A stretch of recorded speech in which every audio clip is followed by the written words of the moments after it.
தேனியில் 3 மாதங்களாக மழை இல்லாததால் மூல வைகை ஆறு வறண்டு குடிநீர் நெருக்கடி ஏற்பட்டுள்ளது. இன்னும் 25 நாட்களுக்கு மட்டுமே குடிநீர் வழங்க முடியும் என தகவல் வெளியாகியுள்ளது. மாற்று ஏற்பாடுகளை செய்ய மக்கள் அரசுக்கு கோரிக்கை விடுத்துள்ளனர்.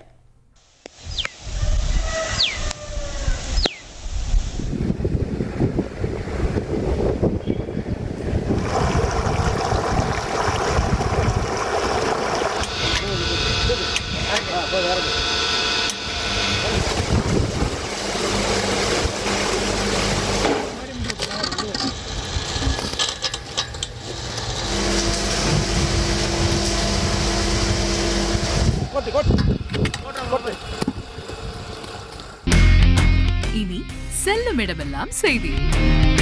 தந்தை டிவியின் வாட்ஸ்அப் சேனலை ஃபாலோ பண்ணினா செல்ல இருக்கும் இடமெல்லாம் செய்தி. இதோ QR கோட் இப்பவே ஸ்கேன் பண்ணுங்க, ஃபாலோ பண்ணுங்க.